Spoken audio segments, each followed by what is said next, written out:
Yeah. Yeah, there's nothing quite like recording 10 minutes of a podcast and then saying that you don't like it and then just scrapping it. I love doing that. I love when it's gone, when it had all these flaws that I didn't like, all these stutters and inconsistencies and places where I showed that I was a human. I hate being a human. I hate it. I hate being a human for other people to see. It's gross. It's yucky. I don't enjoy it. It's gross, yucky, don't enjoy it. Those are some of the cons. And you are in front of other people and you are uncomfortable. It's uncomfortable to be a human. That's what I heard a comedian say that once. I'm not going to take credit for that because he said it in his stand-up. And somebody might have seen the stand-up, and I don't want anybody thinking that I took one line from a stand-up comedian, because everything I say has to be totally original always. I wanted to talk about the end of my last podcast. I really need to clear the air because I feel so guilty. No, I mean not really.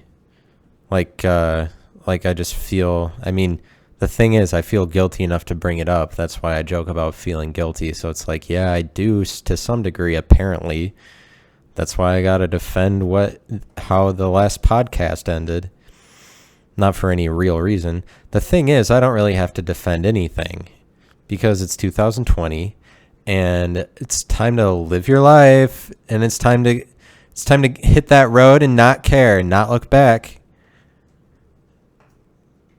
So, if that doesn't justify why I don't have to defend a single point on this podcast, then I don't know what you're listening to. Just, who knows? Anyway, I was going to bring up the end of my last podcast. I was talking about mathematics, and I wanted to explain that. I wasn't trying to vilify mathematics because it is way above my level of knowledge or even what my brain is capable of, like the higher levels of math and the math that anybody's done to get a master's degree is above my level of knowledge. I don't know if I could even get a master's degree and this is personified by that I don't have one. Because I only have a bachelor's degree. So anybody who has a master's degree is much smarter than me in the area of mathematics. A lot of people are smarter than me at math. What I was emphasizing, though, was that there are areas that are tangential to mathematics that are near to the identity of mathematics and close to the borders of the definition of math, where the definition of math includes everything considered mathematical. There are areas of interest that are tangential to the borders of mathematics that are not under math's jurisdiction, and math should concede that those things aren't under their authority. Things like division by zero or like the relationships between 1 and 0 and infinity. Math has a lot to say because they're the people that bring those things up.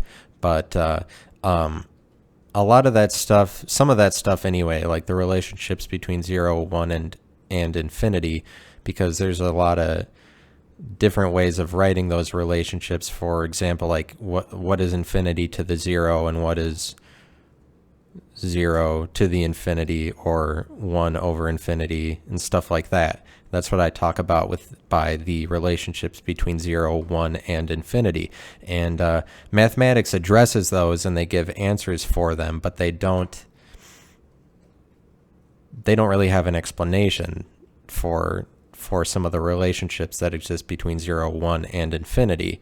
And that's perfectly fine. It's just that I wanted to establish that like I'm able to share my ideas about those things, especially when they get into areas that are undefined according to mathematics. Like Like, I want to expand on what is undefinable, and I want to define what is undefinable, because there's a lot that is undefinable with relation to mathematics that has the potential to be defined.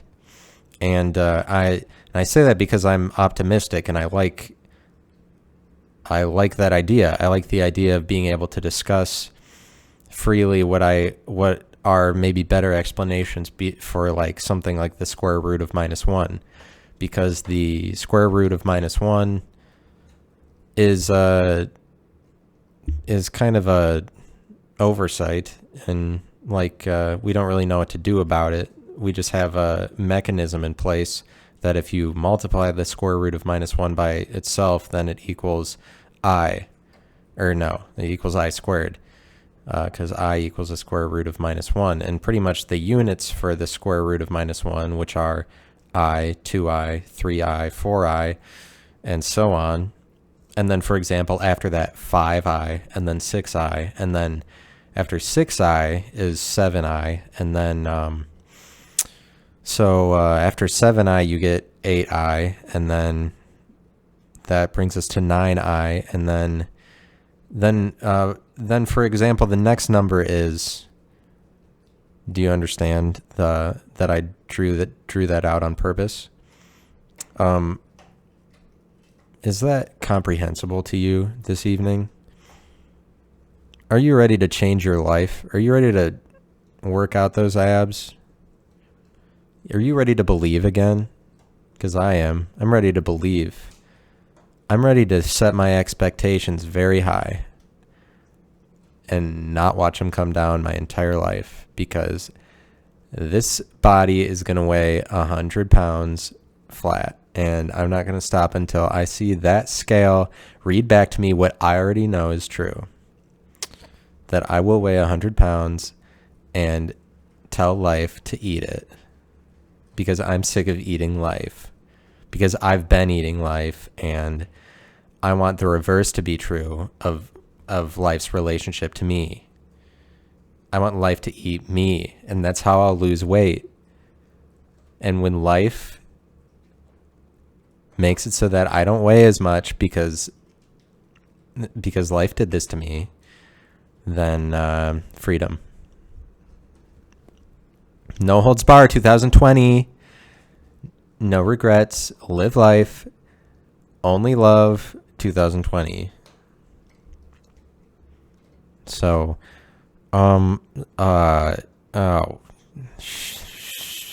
shit. No, I don't know what exactly I was talking about. I was talking about I, 2I, 3I, 4I, 5I. Those are imaginary units. And I wanted to bring up that the guy that defined imaginary units that way, and he's like, well, these things, the square root of -1 should just be, the units are I, 2I, 3I, 4I. It's not like he proved anything. He just was one of the key mathematicians when the field of imaginary numbers first presented itself. And he was like, oh, this is its own unit. And on that point, like, I wouldn't disagree with him. It is its own unit.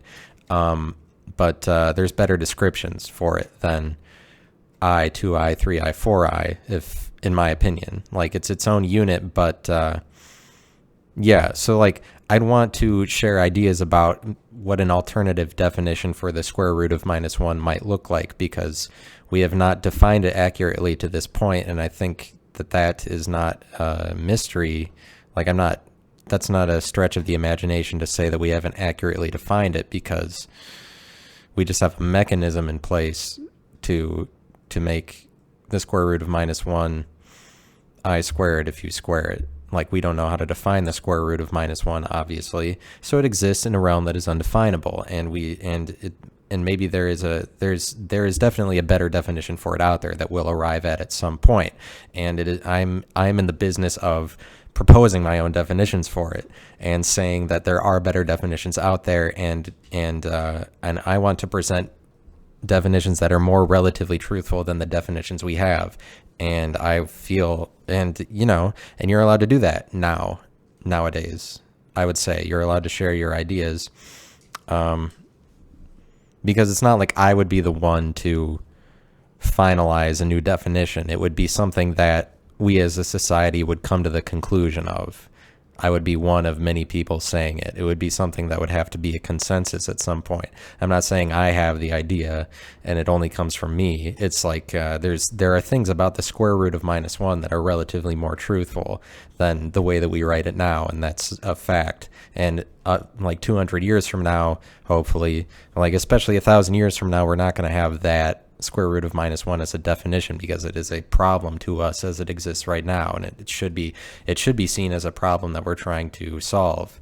It's not going to stand that way forever. Anyway, so that's what I wanted to bring up. I didn't want to vilify mathematics like it's like everyone who does math is pretty much smarter than me. I'm saying that, like, even though there are people that are much more qualified in math, it's not like they have the right to say that they're more creative than me so as to present new definitions. Like, because as far as creativity is concerned, that exists outside of the borders of something like mathematics. It's kind of more like, if you are adept at creativity, you are adept at creating frameworks within a space that is infinite and undefinable.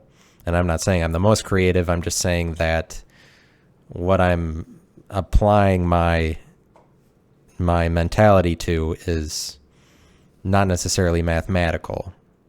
So I wanted to explain that in a few words. So I'm 12 minutes in, according to the timer that I'm looking at. I'm 12 minutes in. 12 minutes, baby. Let loose, 12 minutes.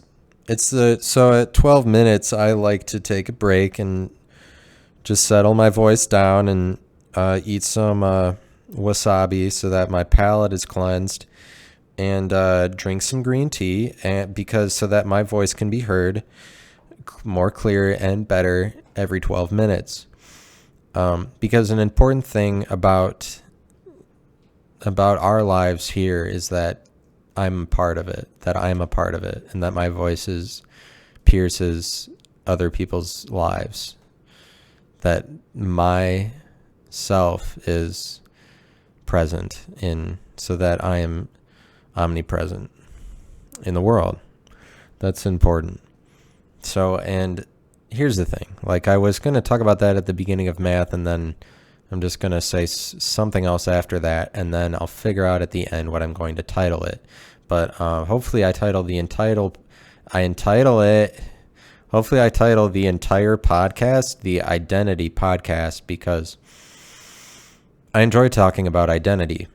Okay, so sue me, right? I enjoy talking about what it means to have an identity and what is the scope of that idea, because the scope of that idea is very big and far-reaching and complicated, if you ask me. I like to think about it, and I like to talk about it. Now, you're not going to go out into the world and have regular conversations with people about the nature of the idea identity, because then you'd be unrelatable. Well, you can do it. You would just be unrelatable because people don't want to talk about that. Not that people are more simple-minded than that. It's just I tend to be interested in abstract topics. I think other people are too. It's just that the regular communications of society are predicated on in abstractions, and they are because what we talk about has to be closely linked to reality. It has to be closely linked to what's practical, because really what we're speaking about is always practical. And it is practical as long as we're speaking about it. So vice versa, right? So circular reasoning. So same thing, but the other way. Circular vice reasoning. Circular verse circular reasoning. That was amusing, right? Please think to yourself that I'm amusing. You know, it's kind of hard to do a podcast and not sound like a douche. Did you know that? Did you know it's hard to do a podcast and not sound like a douche, especially if you're the only person on the podcast? And the reason that I'm the only one doing the podcast and I didn't do it with anybody else is because, I mean, why would I want to share more people's opinions than just my own if I can just share my own? That's a healthy statement, isn't it? But really, it's like maybe it's just because I'm kind of selfish. It's like I think about doing a podcast with other people I know, and I'm like, well, that's just complicated. It's easier if I just talked about what I wanted to talk about. I'm kind of a loner anyway. All right? Cat's out of the bag, people. But, you know. But, hey, but I know people, so like that argument that I brought up of my own volition that I'm a loner, I need to argue it. Like, no, I'm not a loner from what I said about myself. No, I'm not a guy that makes a podcast on his own and titles it the Identity Podcast so he can talk about abstractions such as the idea identity. I'm not that. Oh, but I am. But I am that. I am that. Yeah. So identity. And really, I want to talk until I think about something interesting enough that I can harp on it for a great deal long. Because the things that I like to talk about are like the things that give me a lot of joy to talk about. Usually, they're just centered in one idea, and then I can just explain that idea. But it's not like I don't have a lot of joy about it unless it's like a new idea that occurs to me really while I'm talking. So I'm just trying to be as existential as possible. And am I winning? Am I winning the game? I want to win, okay? Let's be real. I start a podcast because I want my podcast to be popular. All right? And because I want to win. Because it's all just a competition. I want my podcast to be the best podcast. I don't talk because I appreciate being a podcaster. I'm like, oh, this is like it's for the experience of it. It's not for the experience of it. It's because I want people to hear me talk. It's because I want people to hear me talk. But okay, so I'm talking about identity. That's what I'm talking about. And the reason I like to talk about identity is because there's a lot that goes into that idea.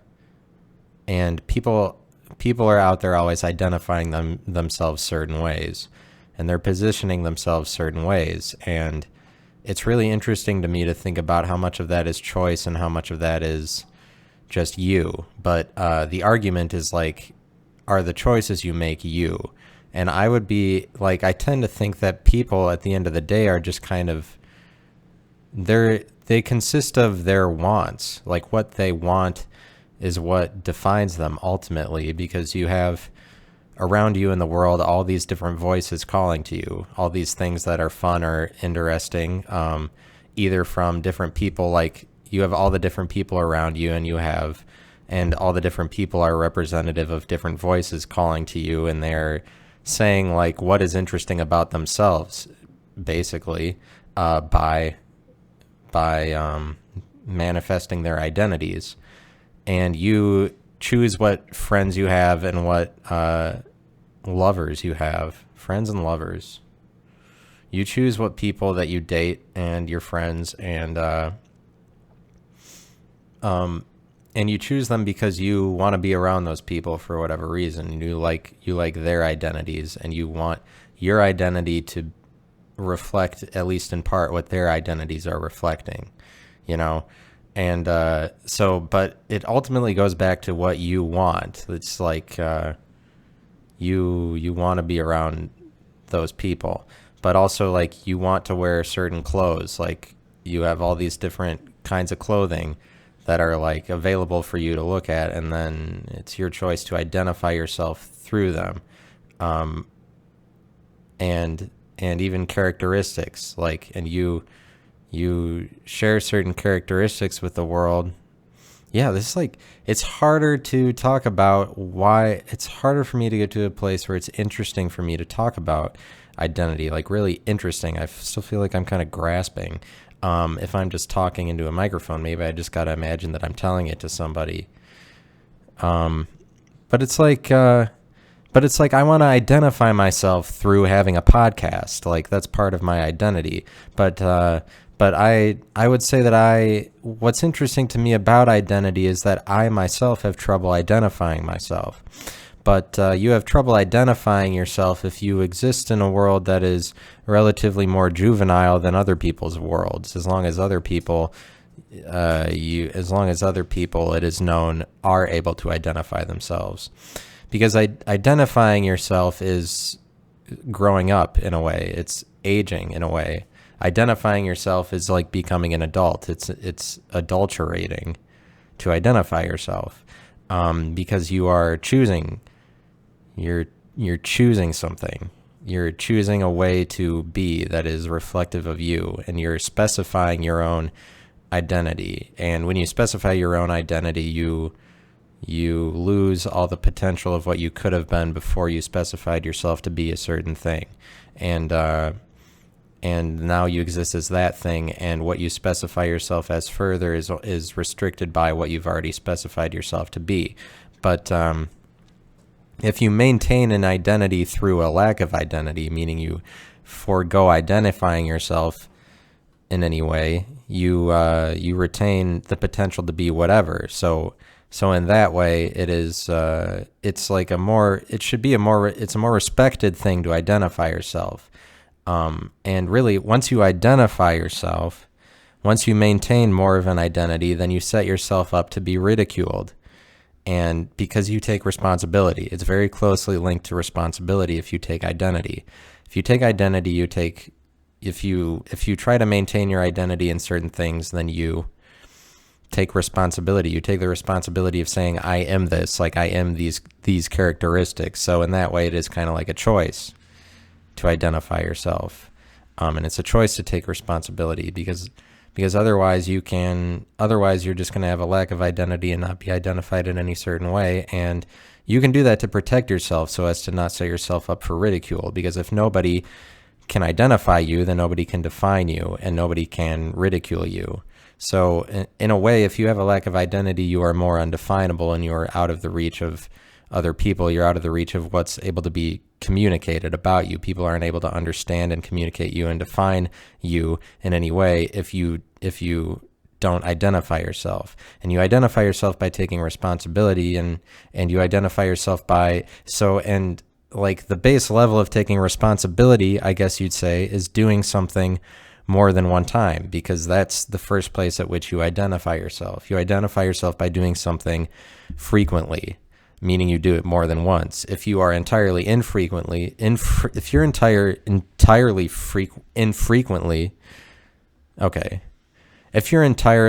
infrequent, then you maintain an identity through a lack of identity. And because you don't do anything frequently. That is how other people define you and say that you have these characteristics, like you're clumsy or intelligent or ugly or adaptable or whatever. You get those characteristics by exuding them more than one time, because you can do something once, but everything that you do once, you do once. It doesn't have a lot to do with your identity. And if you only do it once, then it's like an infrequency to you, because it's as infrequent as everything else you did. If you only ever do everything one time and you only exude one characteristic ever, and then exude a new characteristic like when something else comes up. Like somebody who maintains an identity through a lack of identity is going to be offended if you define anything about them. And I'd say, like, I feel like I've tended to do that before.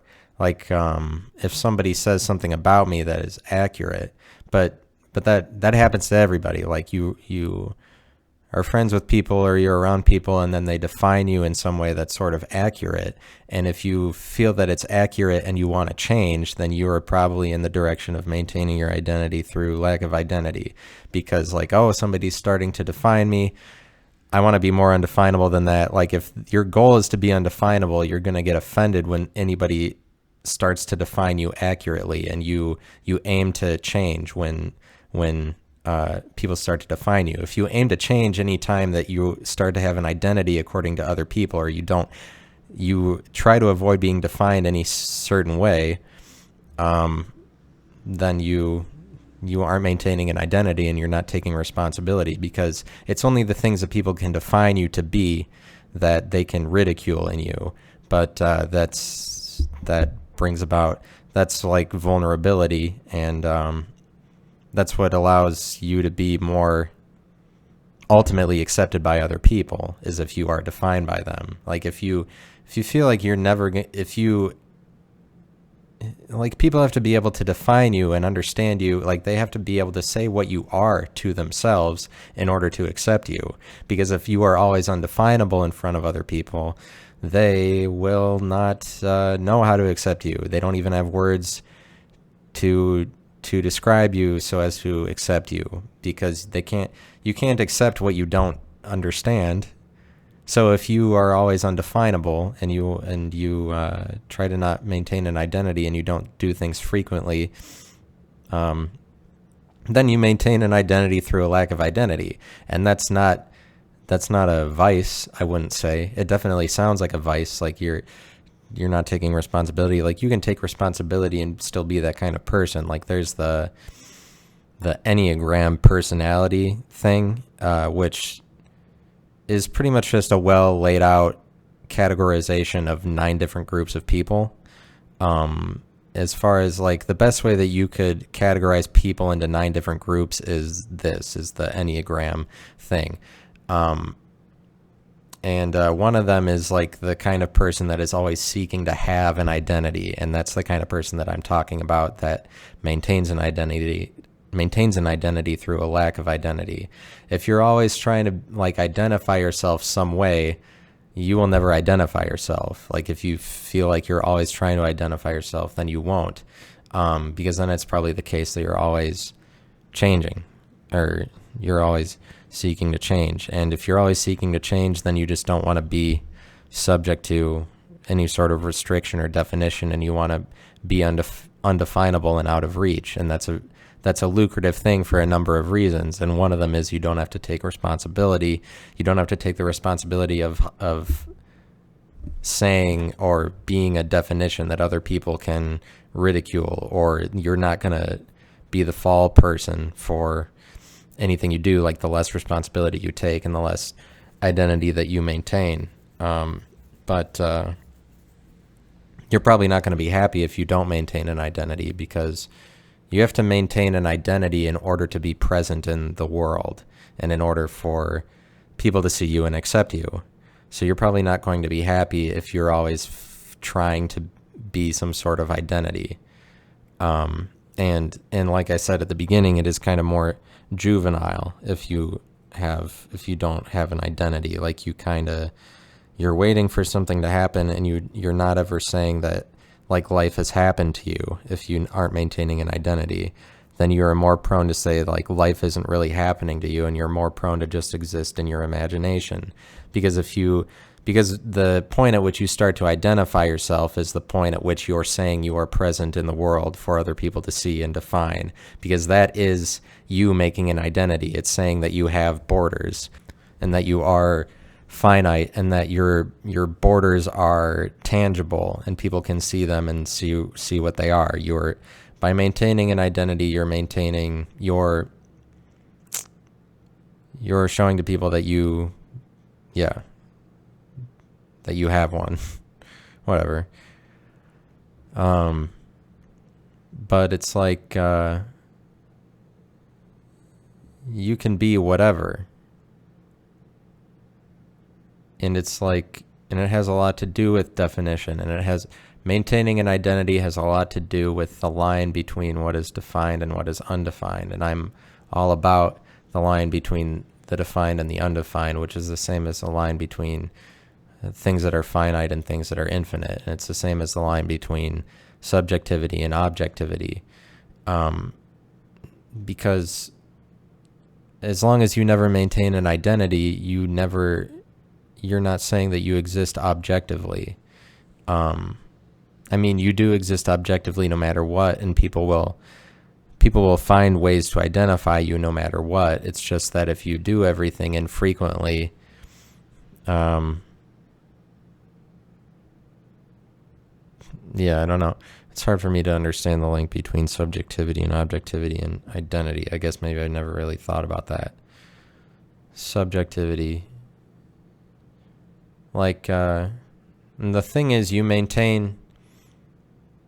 by maintaining more of an identity, the more that you say what you are, but you can also maintain your identity inaccurately. You can be like, I am these things. And then it's kind of interesting to think about then, at that point, do people eventually see through it? And do you have to maintain your identity through things in order for people to see your identity? Because people will see them no matter what. Because really it's maybe more just the case that you don't ever feel like you're maintaining an identity, but you have one.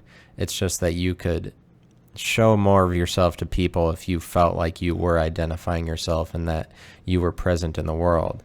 Because speaking from the perspective of somebody who sort of by default tries to not be identifiable,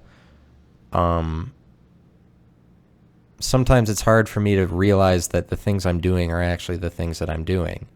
Like, I walk my dog and I feel like it's closer to feeling like it's a performance of some kind. If you don't feel like you're really doing it, if you don't feel like you're really doing things, then you do feel like it's a performance. And if you're not really doing it, if you yourself don't think you're really doing it, then you are performing, because that's what it gets into. Then it just becomes like then it just becomes a matter of thinking what it looks like to other people that I'm doing this, rather than that I am actually doing it. And when it becomes a matter of what does the thing I'm doing look like to other people, and how is it perceived, then you have an audience, and the audience is other people, and if you're trying to maintain an identity, rather than saying that you are maintaining one and that you have one and that the things you do are the things you do, because once you are doing the things you do, then you can do them more than one time, and you can do them frequently so as to exact and communicate your identity. You communicate your identity by doing things more frequently. That's really the only way you yourself are distinguished from other people, is if you exude that characteristic more than one time, more frequently. Then that way, that is what your identity is. But you can't feel like you have an identity if you yourself feel like you're never actually doing the things. And I would say that the same thing as not feeling like you're doing it is like you live your life as a performance, and living your life as a performance is you walking around wondering what everybody else is thinking about what you're doing. Because if you're wondering what everybody else is thinking about what you're doing, that just shows that you feel undefined, and you are waiting for other people to define you, because you aren't saying that I have a definition. And whatever definition that you could say that you have by doing it, you just have to accept that you're doing it, because no matter what you do, you don't know any way that anybody is going to perceive it. And you might think that they will have these certain words to describe what you're doing, but you really have no idea, because their words to describe it will be different from what you could think about, because they have an entirely different imagination and an entirely different. They've learned the language and built their ideas of words around an entirely different set of objects, like the idea house. They've seen an entirely different set of houses around which to base their idea of a house. So the way that they've comprehended language to describe what you're doing is entirely different from you, and they have a different imagination, and you are entirely incapable of understanding somebody else's imagination and the way that they define things.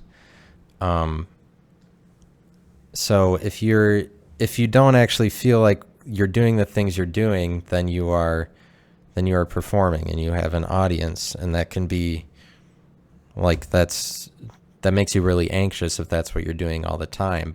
And you can even identify like, what am I performing? Like, I got to do, because like if I'm walking my dog and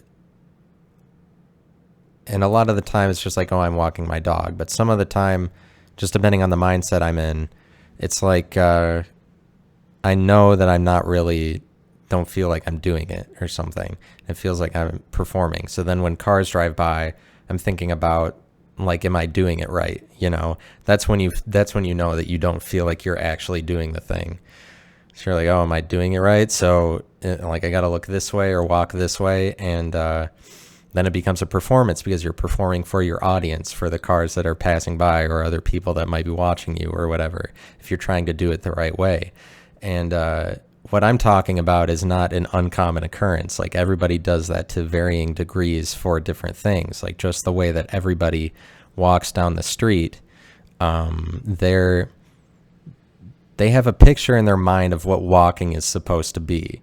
And they're trying to execute on what walking is supposed to be to some degree. And some people are just like, well, I'm very natural, and they're maintaining their identity through their walk, because they've seen all these different manifestations of walking, and they have accumulated them all into one picture of what walking is supposed to be, and then they try to be that. And some people have a picture of what walking is supposed to be, but they are unable to maintain that picture, and then they just kind of sell out and do some lame walk, some really rigid wooden walk. And I know that because I'm the kind of person that I just like, well, I don't want to walk incorrectly. And then if you feel like you don't want to walk incorrectly and you're trying to walk right for other people to see, it's just going to come across as stiff, because chances are you have a good idea of what a normal walk would look like, and you could have a really like confident looking stride and all that,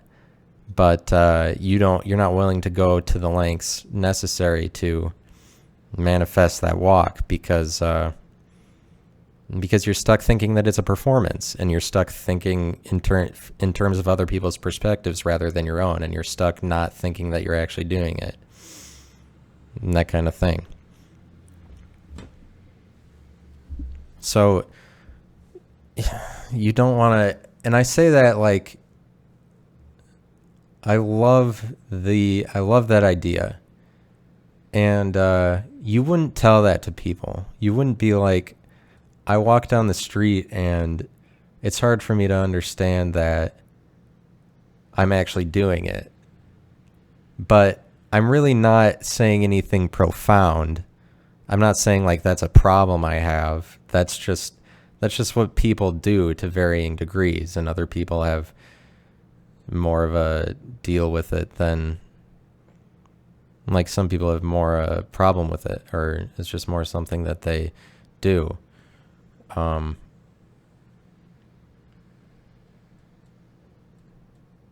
Because people are always performing at the point that they're trying to manifest their identity, ultimately, because they are in some ways performing to fit the picture of identity that they want to have. Like, you can't match up with what you want your identity to be, absolutely, because when you communicate yourself, you have to compromise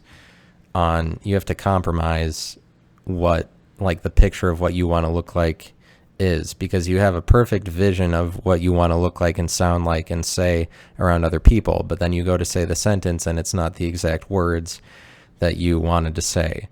And so that's like you compromising on what your identity is, but and that's you failing to live up to the vision of what you want your identity to be. But really that vision is false.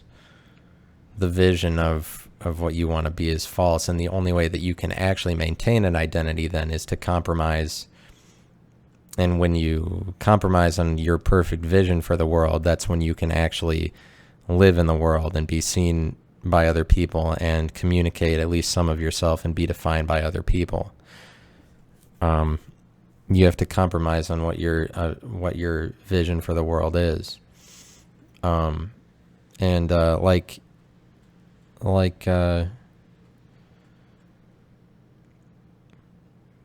You want to, like, I'm at work and I want to identify myself a certain way, but I'm entirely unable to do that because of the environment that I go to. So in that case, my identity has to bow to the identity of the environment. And the identity of the environment is kind of more nonverbal and not communicative, and especially not expressive of truth, of like the truth of people's identities and personalities. There's a superficiality to the environment, and it's not like, and it's somewhat superficial, just like a workplace environment. You're not going to talk that much about yourself, but but my identity is this one thing, and whatever. I don't know what I'm even getting at with that. But no, like if I was drinking coffee, I should have drunk coffee before I did this, because it makes me happier. Makes me happier to drink coffee and more on top of things and more feeling like the whole thing is worthwhile. So one way that now I am choosing to identify myself is by making a podcast and putting it out into the world. Like, oh, he has a podcast. And that's not an easy thing to do. That requires some amount of sacrifice and some amount of responsibility, because once you are identified as somebody who's having a podcast, you can't go back to being the person who doesn't have a podcast. Your life now includes the podcast that you're doing, as long as you continue to do it. But that's the thing. If you're somebody who maintains an identity through a lack of identity, you're going to back off of the podcast you try to do immediately, because you're not able to, you don't want to be identified that way. And you'll have uneasiness about being identified by other people, and you don't want to take the responsibility of it, because in order to identify yourself as being somebody who has a podcast, you set yourself up for failure, possibly. Like, could it possibly fail? And really the great thing about the time that we live in is, if you realize the truth of the matter, like, you can start 30 different podcasts and watch all of them fail. But as long as you keep doing them, like, you pretty much accomplish the goal. Just you make the podcast, and but the thing is, your podcast can fail, but you can just keep talking and keep making it. And as long as you keep making it, then you get to identify yourself as being somebody who has a podcast and who potentially is heard by other people and whose opinions are valuable in some way. As long as you take that step of being behind something and identifying yourself in some way. And because of the world we live in, we have a lot of opportunities to just identify ourselves, as long as we're willing to take the step of doing it. Like, you can make your own music, or you can be a YouTube personality or whatever, and you just have to do it. So if you're somebody who likes to express themselves creatively, like, the world that we live in is better now than it's ever been. And there's more possibility for you to share yourself artistically than there's ever been. And that's a really great opportunity then, if you see yourself as being somewhat creative. But you don't even have to be creative. You can be, you can be somebody who makes things, and it's easier now to make a bunch of chairs. Like, if you're good with wood shop stuff, you can make them and sell them a lot easier than you used to. You can just sell your own stuff, and you can share your brand with the world and your yourself with the world. But in order to do that, you have to take the responsibility of identifying yourself. And it's probably true that the more that you identify yourself, the more successful you will be, because the more that you identify yourself, the more, like, especially accurately, the more you know who you are and identify yourself accurately to the world, the more that you distinguish yourself, and the more that you individualize yourself, and the more that you individualize yourself, the more that you stand out in the world, and the more that the things that you say are interesting, as long as you are identifying yourself truthfully, because it's the truthful identification of yourself that individualizes you, because that is how you share the infiniteness of your identity to the world. Is you do that by individualizing yourself and identifying yourself in things that are around you. And you have to identify yourself in things that are communicatable and things that are finite, meaning like characteristics or ideas are finite things, like, oh, I am patient or loving or an asshole or something. You have to identify yourself through finite things, and I'm saying that those characteristics or ideas are finite things, or you have to maintain your identity through the finite things of, like, like playing a piano. This piano is finite, things that are practical and have already been defined in the world.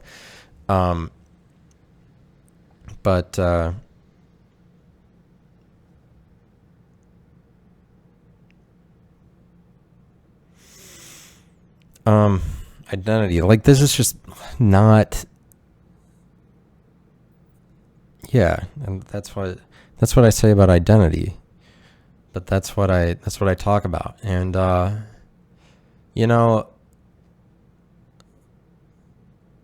like, and it's not like you don't have stuff to say is the thing. Like, I start this podcast knowing that ultimately there's not really an end to the conversation that you can create and the ideas that you can border on and explain to other people. So that's about identity. And then I talked about math, and that I like to think about numbers. Like, I like to think about numbers philosophically, and I want to be able to share what I think about numbers, and I don't want to, like,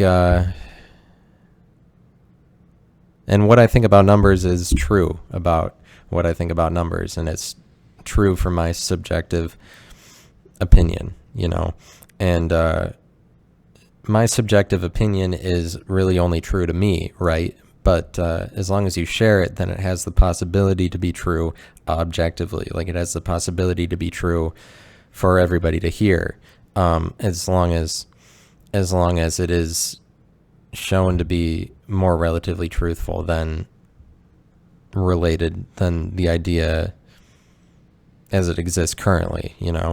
If you present relatively more truthful ideas, then you are sharing truth at a greater level, and it's really truth at a greater level that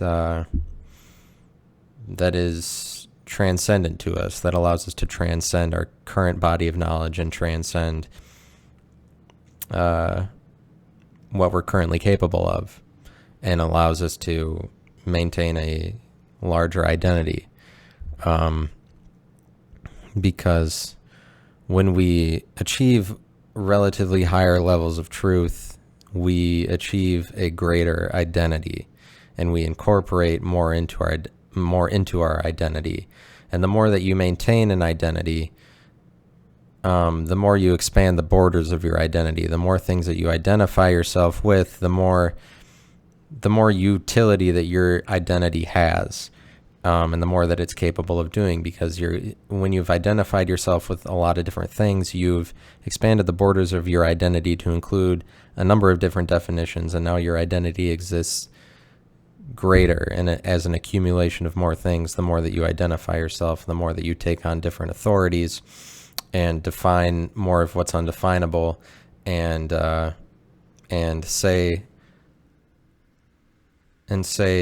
more that what used to exist as false is true, and say that there are relatively more truthful things to be understood, and once you say that and understand the truth of things that used to exist fictionally, then you expand your identity to include those things that used to exist falsely, to say that they are true and that they are true for you. And that's what we do as a society and as a world.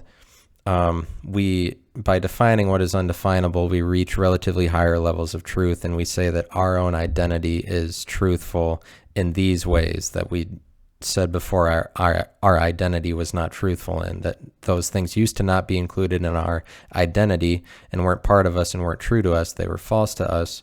But when you reach higher levels of truth and comprehend what was previously incomprehensible, you expand your identity to include more things, and say that you are these things and capable of these things. But I like to have the perspective that relatively higher levels of truth are possible for us, and there's a lot more for us to know, and there's a lot more of the undefinable for us to define, and that we are capable of breaking down things that are undefinable, like the idea of infinity, into words and stuff like that, because it's not going to end once we understand what infinity is. There are higher and higher levels of infinity, mathematically speaking. There's more infinities than just infinity, and since I'm on the side of optimism, I'm of the mindset that we are capable of exploring all of those things and communicating and defining what infinite things are and what undefinable things are, and we have the possibility to expand our identity quite a bit, and that we haven't even scratched the surface on what we as a world and as a society has like understood to be true. So there's a lot of what is fictional that we need to make, that we still have the potential to make non-fictional. Yeah, so I think I talked enough about identity, at least for one. I have more than one part to the title identity, but yeah, so the second episode of my podcast done, and I hope you tune in to your TV set for the third one, and listen to me talk some more.